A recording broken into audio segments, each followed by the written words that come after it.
क्या आपने कभी सोचा है कि एक छोटी सी पेंटिंग और एक बच्चे का नजरिया सालों पुरानी गहरी दुश्मनी को कैसे खत्म कर सकता है? आज हम जिस दिलचस्प कहानी को डिकोड करने वाले हैं, वो एक बहुत ही हाई स्टेक्स चैरिटी ऑक्शन के इर्द गिर्द घूमती है। लेकिन सच कहूं तो इस कहानी की सबसे बड़ी हाईलाइट वो करोड़ों की दौलत नहीं है, बल्कि एक 6 साल के बच्चे की मासूमियत और उसकी एम्पैथी है।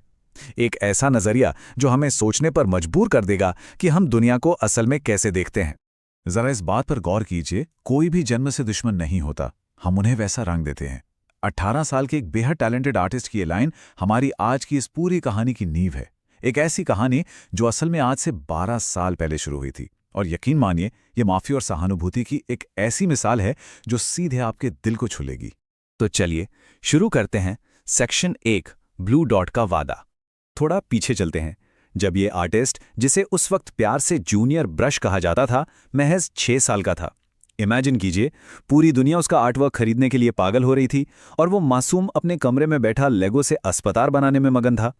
जब सदबीज लंदन ने उसकी एक मशहूर अवार्ड विनिंग पेंटिंग और एंड सन को एक चिल्ड्रंस हॉस्पिटल के लिए नीलाम करने की बात कही तो उसने झट से हाँ कर दी, लेकिन अपनी एक बहुत ही प्यारी सी शर्त के साथ।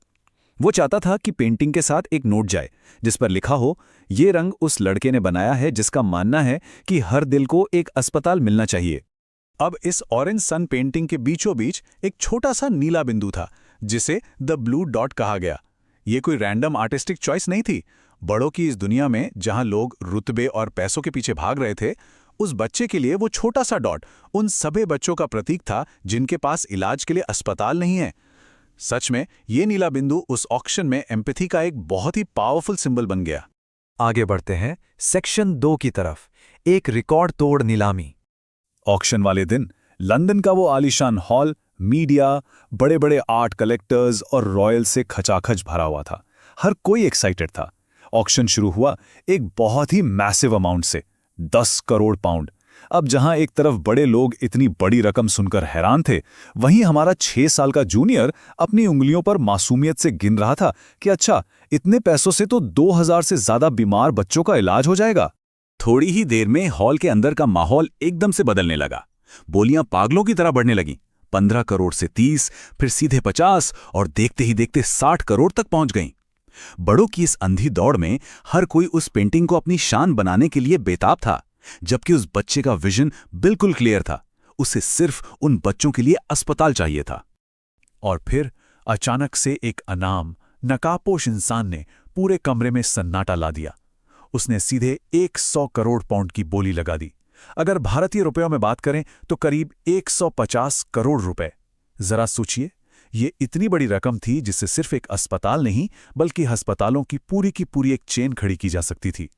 अब आता है कहानी का सबसे दिलचस्प मोड़, सेक्शन 3, दुश्मन का समर्पण। ऑक्शनियर का हथौड़ा बस गिरने ही वाला था कि तभी हॉल के पीछे से एक जानी पहचानी और अप्रत्याशित आवाज आई जिसने सबको चौंका दिया। ये कबीर खन्ना थे। कबीर खन्ना, जो जूनियर के परिवार के एक बहुत पुराने और कट्टर दुश्मन माने जाते थे। उन्होंने स्टेज पर आकर 101 करोड़ का चेक रख दिया। लेकिन सबसे हैरान करने वाली बात यह थी कि उन्होंने कहा, मैं ये पेंटिंग खरीद नहीं रहा हूं, बल्कि इसे एक स्कूल की दीवार के लिए वापस कर रहा हूं ताकि हर बच्चा ये देख सके कि प्यार हमेशा नफरत से बड़ा होता है। और यहीं पर हमें बड़ों और एक बच्चे के नजरिए में जमीन आसमान का फर्क दिखाई देता है।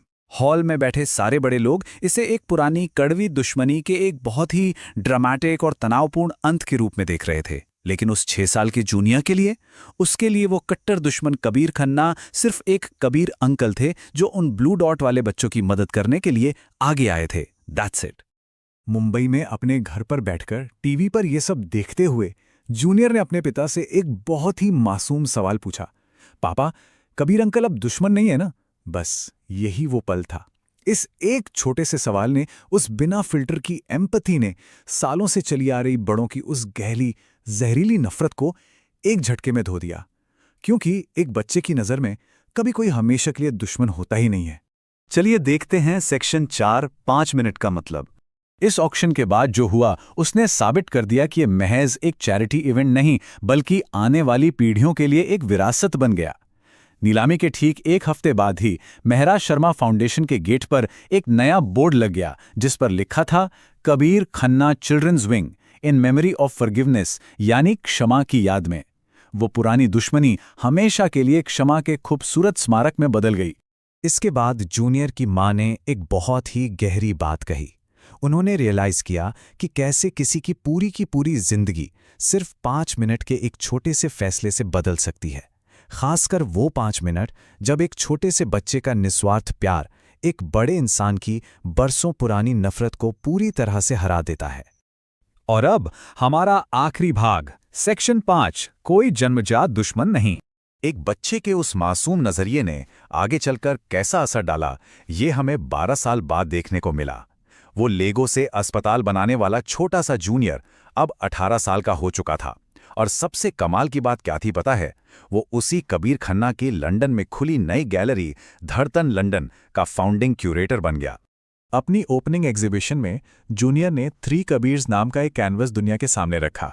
इस पेंटिंग में उसने अपने पिता, अपनी माँ और उस पुराने प्रतिद्वंदी कबीर खन्ना को एक ही सूरज के नीचे बिल्कुल शांति से एक साथ चित्रित किया था। ये एक ऐसा चित्र था जिसमें कोई कड़वाहट, कोई दुश्मनी नहीं बची थी। ये आर्टवर्क असल में उसी सीख को दर्शा रहा था जो जूनियर के पिता ने ऑक्शन वाली रात उसे दी थी। उन्होंने कहा था, क्योंकि तुमने कभी उन्हें दुश्मन माना ही नहीं, और जिसे दुश्मन ना माना जाए वो कभी दुश्मन रहता ही नहीं। ये बात कितनी सच है ना? दुश्मनी और नफरत केवल तब तक जिंदा रहती है जब तक हम खुद उसे अपने अंदर पाल कर रखते हैं।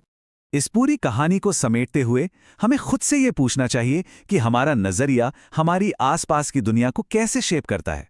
जरा सोचिए, अगर महज 6 साल का एक बच्चा अपनी एम्पैथी के एक छोटे से ब्लू डॉट से 100 करोड़ की दुश्मनी को हमेशा के लिए मिटा सकता है, तो आज अपनी जिंदगी में हम किसे दुश्मन का रंग दे रहे हैं? शायद उन्हें सिर्फ हमारी थोड़ी सी क्षमा की जरूरत हो। क्या पता हमारे नजरिए का एक छोटा सा बदलाव किसी की पूरी दुनिया को ही बदल दे। सोचने वाली बात है ना?